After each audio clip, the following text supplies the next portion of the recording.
Welcome to the Hearts Entwined podcast. In this podcast, we'll be having discussions around the secrets which attract lasting, healthy, fulfilling relationships, creating a healthy mindset, and what women should know and understand about men. Introducing your host, Lyn Smith, the Queen of Hearts, relationship expert, trainer, speaker, and best-selling author of the Cupid's Bow technique. Lyn's mission is to have a positive impact in reducing divorce, domestic violence, and suicide. Welcome to the Hearts Entwined podcast. This is your host, Lyn Smith, the Queen of Hearts. And today, listeners, I've got Kamalyn Kaur. She is a therapist. And today we're going to be talking about, is your relationship caring or controlling? I mean, some people don't actually realise what sort of relationship they're in until we have these discussions. So welcome, Kamalyn. Thank you, Lyn. Thank you for having me here today. You're very welcome. And Kamalyn, before we get stuck into the key question around, is your relationship caring or controlling, could you please just tell the audience a little bit about yourself and what's led you to be doing what you're doing now?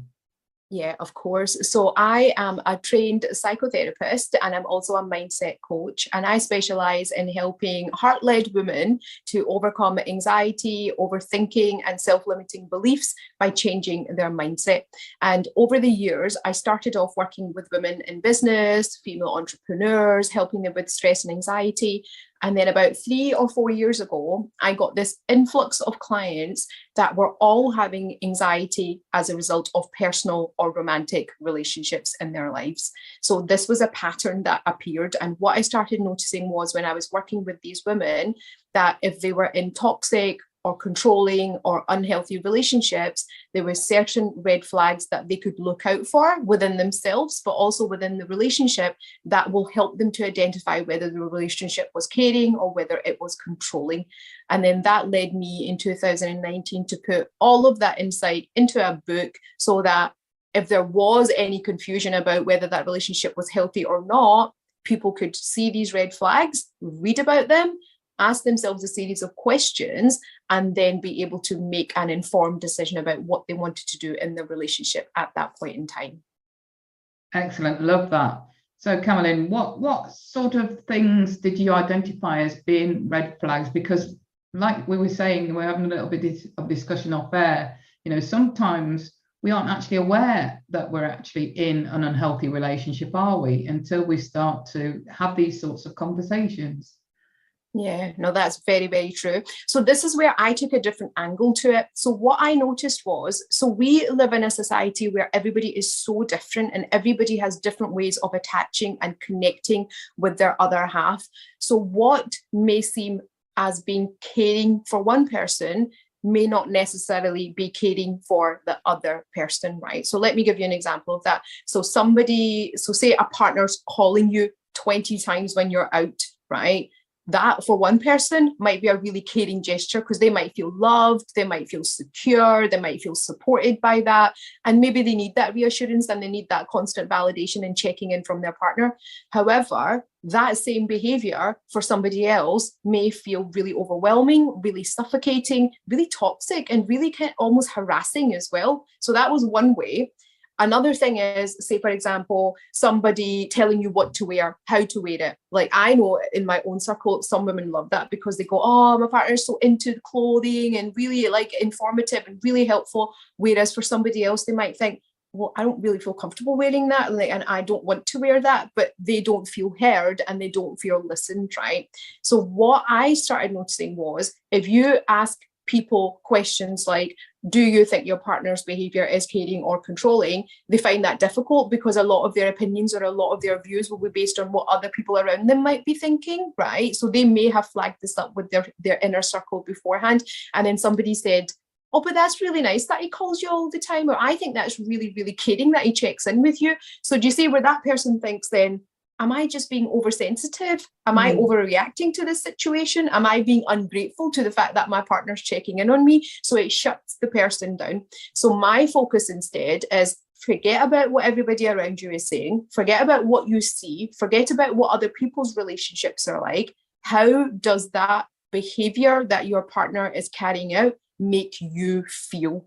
So if their behavior makes you feel happy, it makes you feel secure, it makes you feel loved, it makes you feel respected, it makes you feel valued, then you probably are in a healthy relationship. However, if it makes you feel unsettled, if it makes you feel anxious, if it makes you feel angry, if it makes you feel annoyed, if it makes you feel frustrated, if it makes you feel a bit apprehensive, on edge, tense, or stressed, then naturally that leads us to the fact that it's maybe not as healthy as you would like it to be, the relationship, and it could be bordering on being controlling or toxic as well.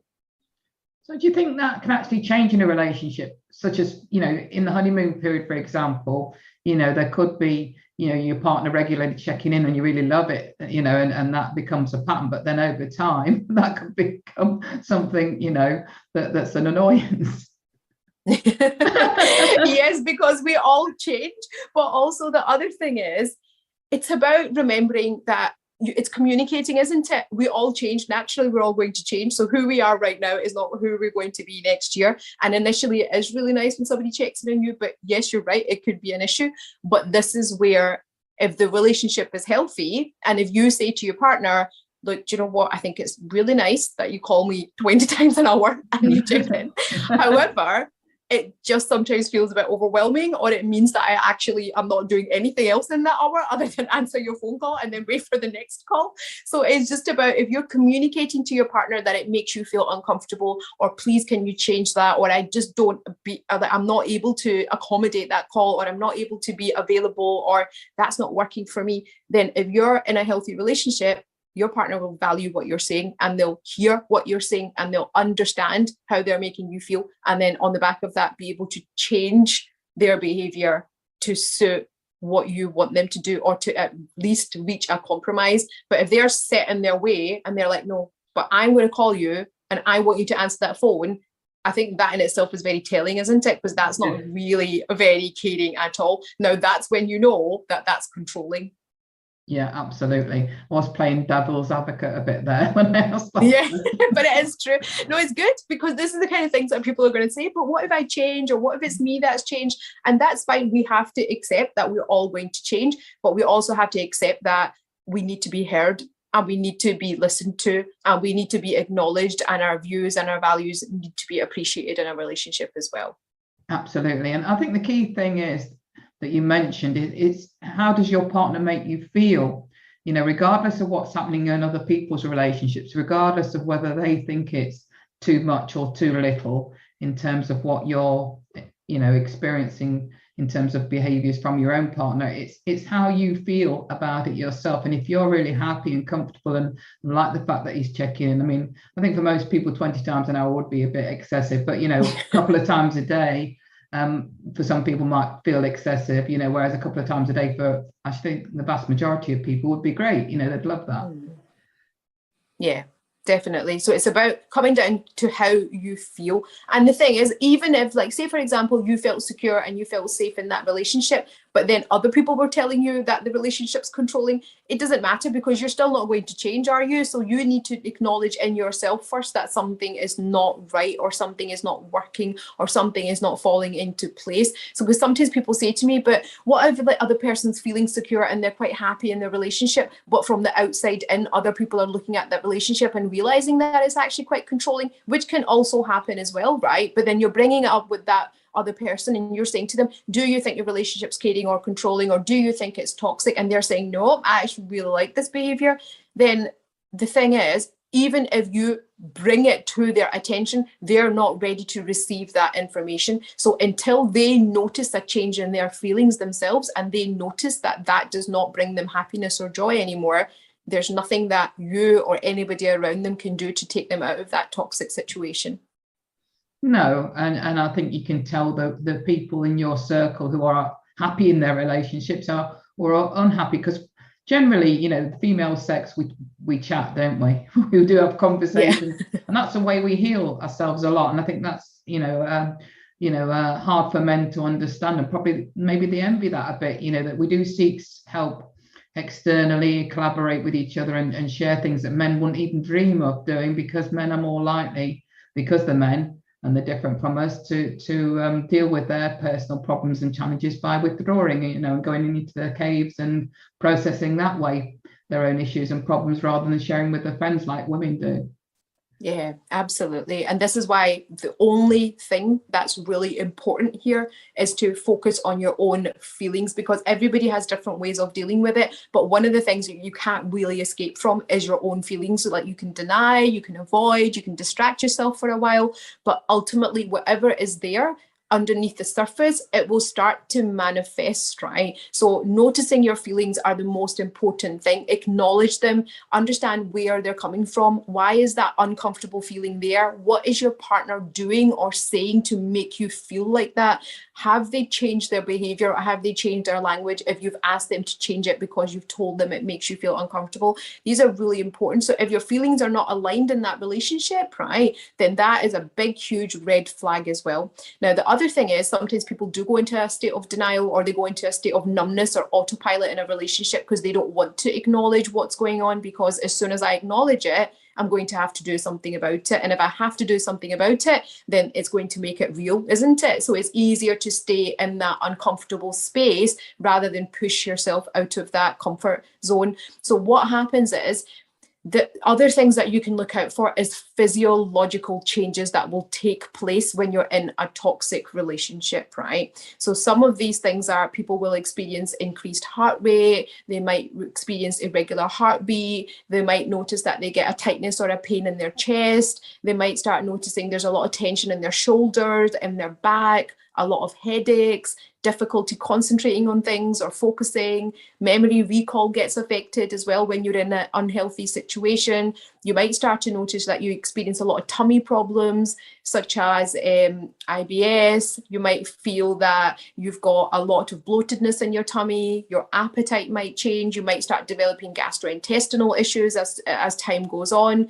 In your body in general, you'll start to feel really tired, really low, really run down, or you'll experience the complete opposite, a lot of nervous energy, a lot of fidgety energy, can't sit still. Even if you're sitting still, you feel like you have to get up and you have to keep moving, you have to keep doing things. So there's going to be, that's your fight and flight kicking in right there. So if we're in an unhealthy situation, our feelings is the first way to acknowledge it. But if you ignore your feelings, then your body starts to tell you that something is not right. Your body starts to tell you that it's in an unhealthy situation and something doesn't feel right. And these are some of the symptoms to look out for physically inside your body as well. So if you're experiencing these directly as a result of your partner, or directly as a result of the relationship that you're in, then that is a big red flag right there, that that relationship's not good for you.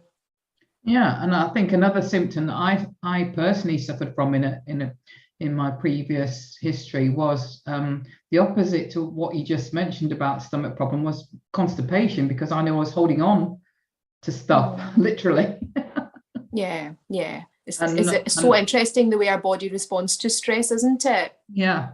So, and I know that's just, my stress response is to hold on to stuff, and that manifests in constipation. So, yeah, I know that, if that's happening, I'm holding on to something that needs to be released.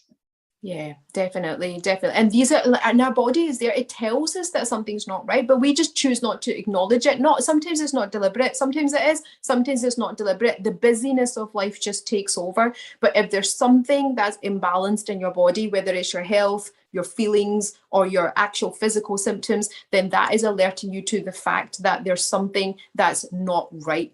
And if that thing that's not right is directly your partner or your relationship, then that needs to get resolved. Otherwise, it's not going to get any better. It's just going to make you feel worse. Yeah, and I like to refer to it as noticing the dis-ease within yourself. In other words, the disease that you're creating. Yeah, definitely. That's true. Because you're actually, by not acknowledging it, you're making yourself uncomfortable. And this is where the dis-ease is coming from, isn't it? Absolutely. So I think it's great how that word sort of, you can break it up into that dis-ease is your body's way of letting you know that something's not right. Yeah. And a lot of the time when I'm working with clients, what I'll notice is, Lyn, the presenting problem is not the relationship. The presenting problem is something completely different. So they'll turn up at the session and they'll say, so let me give you this one example. So I remember I was working with this one lady and she came to the sessions and she was saying that she's got depression. And so I was like, right, okay, so tell me more about this. So you've got depression. What makes you think you've got depression? And then she listed off a couple of behaviours. And I said to her, so do you think you've got depression? And she said to me, no, but my husband thinks I've got depression. So obviously as a therapist straight away, like a real heart was ringing in my head. And I'm thinking, oh, does he know? That's what I was thinking. So I was like, oh, really? That's interesting. About what makes him think that you've got depression? And then that literally just led to a completely different conversation, didn't it? So that is what then helped us to identify that she actually doesn't have depression. She's literally just withdrawn and shut down and stopped communicating because she feels so unhappy and so unwell in that relationship from the constant criticism, judgment, harassment, constant pestering that she was getting from her partner. No matter what she'd done, it was never good enough. No matter what she said, he managed to twist it around and manipulate it and make it about himself or make it into an issue, right? No matter what was going on, it could have been done better, right? So when we started going into specific examples, it became really evident that the issue was not her. The issue was actually her partner, because of his toxic and narcissistic behaviours that he was carrying out, gaslighting, manipulating, emotional abuse, belittling her. And then no wonder she's going to have depression. Like, how else do you expect her to be? So the presenting problem was depression. Now, if as a therapist, I had just worked on her depression and just gave her a couple of tools and techniques and coping strategies to deal with that, probably would never have got to the bottom of what was actually contributing towards that, you know? So this is where, as an individual, you might think the problem is something else. So the question to always ask yourself is, but when does this feeling heighten? Who or what makes me feel like that? Because that might actually help you to identify the source of that feeling in the first place. Brilliant, love it. What would you say in terms of, is there always a solution to a toxic relationship, for example? In other words, is there, do you think, always the possibility that relationships, no matter how bad they are, can be turned around? Or do you think there is definitely a point in relationships where we need to walk away? And so in other words, there might be some slight unhealthy traits within that relationship, and I know that both parties always contribute to that, even if they're just allowing unacceptable behaviors. We're contributing towards the situation being what it is. But I'm just thinking, do you always think there's a chance that even if a relationship's really toxic, if the man is willing to, or the woman is willing to work on their toxic behaviors, that it can be turned around? Or do you think there's always a point where that something's at the point where it's totally unacceptable and you need to walk away? Right. Okay, that's a really good question. So for me, this is not even as a therapist now, this is just as a woman I'm talking now. As soon as you are physically hurt or you're sexually hurt, you need to get out of that. There's no coming back from that. If that happens once, that will happen again and again and again and again. And there's nothing that's going to justify it, because once somebody hits you, that's them testing the boundary to see how much they can get away with. So if they hit you and you allow that to happen, they will definitely hit you again, because now they know that that is a boundary they can push, right? And that you'll still stay, or you won't say anything, or you'll cover their back. But also what's going to happen is, the longer you stay, the harder it's going to be for you to get out of that environment as well, right?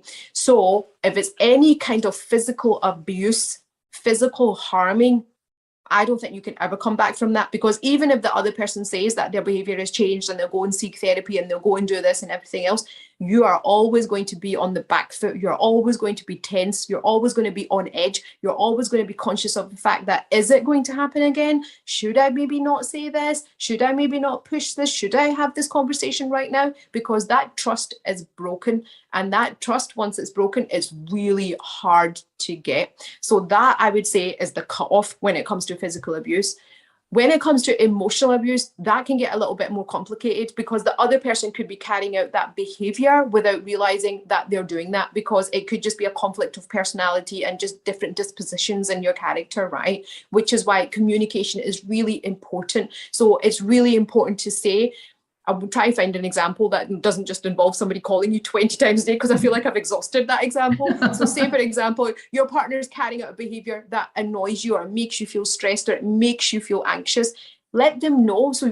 Before you let them know, you have to acknowledge that, which is why it's really important for you to be aware of how it makes you feel, right? So you have to acknowledge how it makes you feel. Let your partner know. And this is the structure you have to use when having this conversation. When you do, and then you talk about the behavior, it makes me feel like, and then you talk about how it makes you feel. And then the next thing you need to say to them is, I would like it if you did X, Y, and Z instead, right? So you've now, it's not going into this blame game and you make me feel like this and you do this. It's a solvable resolution. It's an end point. There's a goal there that you've managed to discuss, right? So this is how you make me feel when you do this. And going forward, I would really appreciate it. I'd be really grateful if you could do this instead, right? If the partner respects and values your opinion and genuinely cares about how you feel, obviously they'll be like, oh my God, I'm really sorry. I didn't realize I was doing that, or I was just like checking in, or I was just making sure you were okay. And they should then be able to take that on board and go away and change their behavior. But if you, despite you saying that this is how it's making you feel and it's making you feel uncomfortable, they're carrying on doing the same thing again and again and again, then what is the point in staying in that situation? I think you have to accept that there's going to be one of two things. Either you're going to have keep on stay in that relationship and keep on having the same conversations again and again and again and keep having your boundaries breached, or you have to accept that this situation is not going to get any better and you need to make a decision about whether you want to put up with it or not and walk away. And I think this is why that communication is important. I think a recent example that I can think of that was one of my clients' issues was that her partner would regularly, probably once or twice, 3 times a month or so, turn up late when she'd already cooked a nice meal. He'd be late home from work without ringing her to let her know, and she'd have a nice meal prepared, and obviously it was going cold, or she was having to try and keep it warm for him, and that was an annoying thing. So it could be something as simple as that, couldn't it? Yeah, it could be. And that's what I mean. But if you're communicating that to your partner and saying, look, that really annoys me, right? Can you please not do that? There should be, obviously, it's not always about the other person changing their behavior. It's about compromising, isn't it? And getting to a halfway meeting point that actually is solvable for both of you. But if it's causing you distress, if it's causing you uncomfortable feelings, if it's making you feel physically unwell and you're noticing symptoms that I've identified earlier on in this episode, and you're noticing those symptoms manifesting all the time within that relationship, then that relationship is not healthy for you. It's most likely not going to get better, because if talking about it, highlighting the issue, discussing it has not made it any better, then the chances are it's not going to get any better. So it gets to a point where you have to now come out of that avoidance and denial stage and accept that relationship's going to have to change, and if it can't change, it's going to have to get to a point where you have to walk away from it. Yeah, I think in this instance, she just allowed the resentment to build up, because rather than resolving it in the way you described, she was then becoming accused to say, you're always late home, the dinner always gets spoiled, and pointing the finger of blame at him, rather than, the way you described was to, solve it by saying, this is the way it makes me feel. And, I'd love you to change that so that... Yeah. It's really important to communicate, because that's your benchmark for testing whether your partner actually values and respects you. If they do, then they will take on board what you're saying. Yeah, but obviously, like you say, you've got to be mindful in what way you're communicating that either resentment or disappointment or challenge, so that it can be heard in an effective way. Because if you're just, pointing the finger and making it all about them, they're just going to shut down and not even hear you, aren't they? Yeah, no, they're not. And I think the other important question is, this might be going a little bit off topic to what you've just said there, but I think it's about just being aware of why you're in that relationship as well. So a lot of people will stay in unhealthy, toxic relationships, not because they're okay or happy in that situation, but because there's a fear of being alone There's a fear of being rejected by other people. There's a lack of security within themselves, emotional security. There's a lack of confidence, or they've been broken down so much in that relationship, they don't believe that they'll be able to sustain a lifestyle outside of that relationship, So you really need to be honest and true to yourself. Nobody can make you feel a certain way if your headspace and your mindset is right. Because it doesn't matter what the other person's saying to you. If you're clear in your head about what you deserve, what you want, and what you're looking for, then it's really hard for people to manipulate you, and it's really hard for them to get under your skin then as well. And even if they do, it allows you to then go back to your baseline, which is, but this is not my core values when it comes to a relationship, or this is not how I expect to be treated, or this is how I'm feeling now. So this is why your feelings are a really good way to judge how healthy your relationship is, because your feelings are not really ever going to lie. They're there for a reason, and they'll keep on coming up because they're alerting you to the fact that something is off balance. So it's important to be true to yourself and think, right, if I didn't have to worry about being judged, if I didn't have to worry about failing, if I didn't have to worry about being unsuccessful in this relationship, if I didn't have to worry about what other people around me are saying, or if I didn't have to worry about being alone, would I be in this relationship? And if the answer is no, then that again is a red flag that there's something in that relationship that's not working. Yeah, absolutely. And like you say, there's no point in denying your feelings, because sometimes I think, like you say, because we get into our heads so much and start looking through the lens of fear and allow our ego to run riot, that we stop ourselves from leaving a relationship which isn't healthy, and tend to suppress and ignore what our body and our feelings are actually telling us, because they're always communicating to us, aren't they? The feelings and our body is always communicating what is the reality of our situation.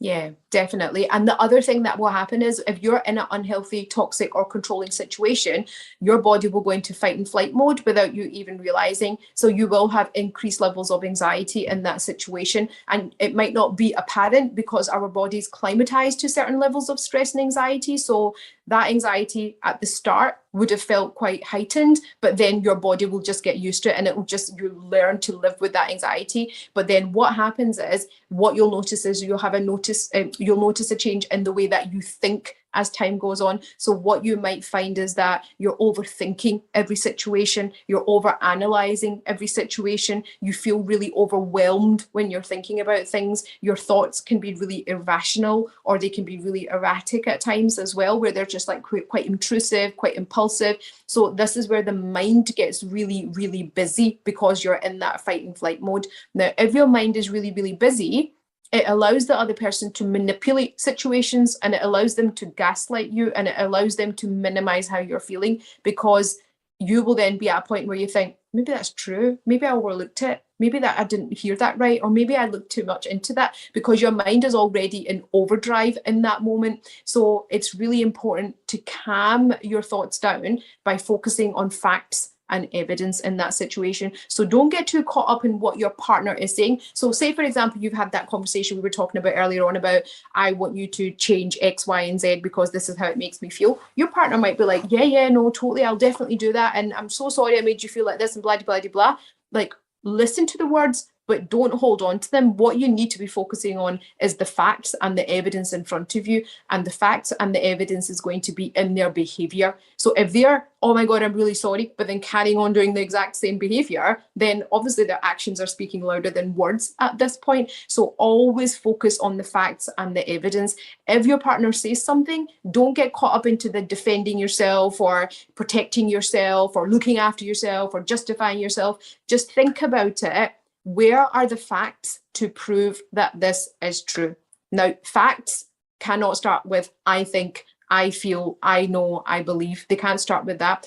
Think about facts. And what that always does is it helps you as a woman in that situation when you're already feeling so confused and overwhelmed and just so muggy and so like there's a lack of clarity in that situation because there's so much going on. What that's going to allow you to do is just stop, take a step back, and look at it from a very rational, logical, and factual point of view. Now, when you're looking at things in a logical and factual way, you start to get clarity. When you start to get clarity, you start to get confidence. When you start to get confidence, you start to get a bit more control over that situation then. So you will not be able to get sucked back into those cycles again and again and again then. So if you do find yourself in those situations, focus on the actions and the behaviours of the person, but also regardless of what they're saying to you, they might say to you, well, nobody else is going to have you and this and that, and that's not what I meant, and that's not what I did, and that's not where my intentions were, and that's not how it came across. And obviously they're going to say things like that to throw you off course. However, if you take a step back without engaging in that dialogue, just think, where is the evidence and the facts to prove that this statement that he or she has just said is true? And that is where you're going to start to get clarity now. Absolutely, 100% agree with that. So you did mention a couple of times through the episode the word gaslighting. For the benefit of the audience, what do you actually mean by gaslighting? Because some people might not understand that term or even know what that means. Okay, so gaslighting is where your partner just blatantly just ignores what you've said and makes it sound as though you're lying, or you've not heard it, or it's not true, to the point where they will literally deny any evidence. Like, even if you had a recording of it, they'll be like, no, that wasn't me.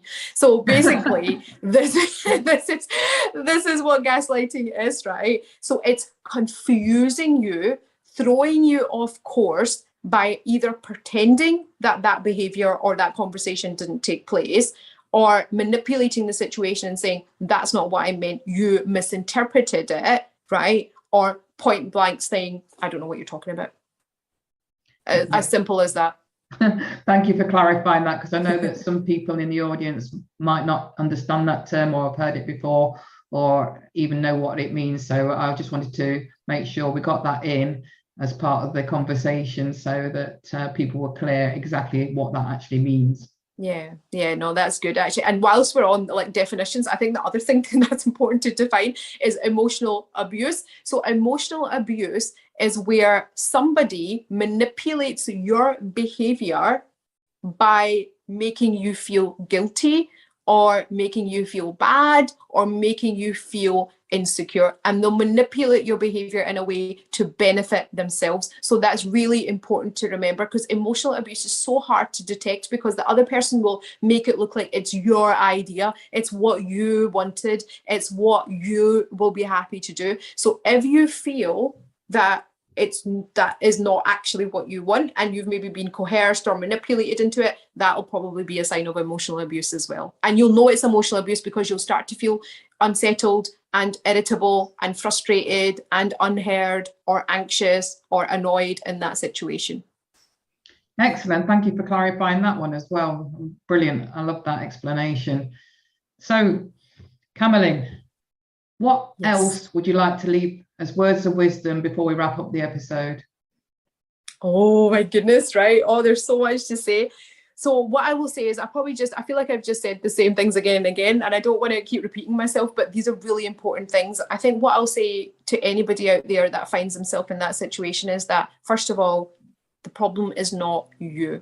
There's so many women that get into this whole thing about, it's me, I'm not good enough, like maybe it's my fault, maybe I have to fix it. It is not your job to fix that situation. You can't fix somebody else, and it's not your responsibility. If you find yourself in that situation, you have to accept that this is not anything you're doing. It's not your fault, and acknowledge how you're feeling. Okay, that's the first thing. If you feel physically safe, try and resolve. If you want to resolve and you feel physically safe and you want to resolve it, speak, communicate to your partner what makes you happy, what doesn't make you happy, and then come to an agreement. But if that's not happening and you're being disrespected, undervalued, undermined, or you're just not being treated well, then you now need to start thinking logically and rationally about this situation. What is your next steps? Speak to somebody that you trust and speak to them about what is going on, because sometimes speaking about it out loud makes it real. And when it makes it real, it forces you to take action, or it gives you the confidence to take action as well. So don't just try and sort it out all by yourself in your own head, because that's going to get really, really overwhelming. And the other thing I hear all the time, right, and this is really important as well, one of the things that women say that makes them stay in a relationship is because it's been drummed in their head for so long by their partner that nobody else is going to stay with you because you're not good enough, you're not good looking enough, you're not pretty enough, you're not intelligent enough, you're not financially successful enough. The irony is that most of these men are probably not doing as well as their actual partners, right, in these situations. So if you are that awful, then why are they with you? It's really important for you to think about that, right? Think about, and this is what I mean about looking at the facts and evidence. If you're such an awful person, right, and if you're so difficult to live with and you are not good enough, then why are they with you? Right. So do you see where that in itself, what they're saying is not aligned with what they're doing, right? Obviously, you are good enough and you are bringing things to that relationship that are invaluable, which is why that person is there. So that statement that usually keeps women in that relationship is said for that exact reason. It's to keep you in a place of fear and insecurity and keep you stuck in a situation that you do not want to be in. So that is not true. It's not real. It's not rational, and it's not logical. So if that is one of the things that keeps you there, you need to flip that around on its head and start looking at, if you were so awful, then what is this person gaining from it? Love it. Excellent words to wrap up the episode. And for the benefit of the audience that would love to connect with you, Kamalyn, what is your best contact information? Okay, so the best way to contact me or to connect with me would be on Instagram, and the Instagram handle is Kamalyn Kaur, therapist. Excellent. Thank you so much, Kamalyn. I've really enjoyed this conversation, and it's been very, very insightful in terms of what's been shared. I think there's been some wonderful words and insights there that our audience are going to be able to take away and implement straight away. So thank you so much, and for being a great and open-minded guest. No problems. Thank you so much for having me here and giving me this opportunity as well. So to wrap up things then, listeners, it just leaves me to say, true love starts with opening our hearts. So until next time, goodbye for now. Thanks for listening to the Hearts Entwined podcast. You can follow Lyn via the Facebook group Two Hearts Entwined, or search Lyn Smith, inspirational speaker, at LinkedIn, or email lyn@hearts-entwined.com. That's LYN@hearts-entwined.com. Remember, true love starts with opening our hearts.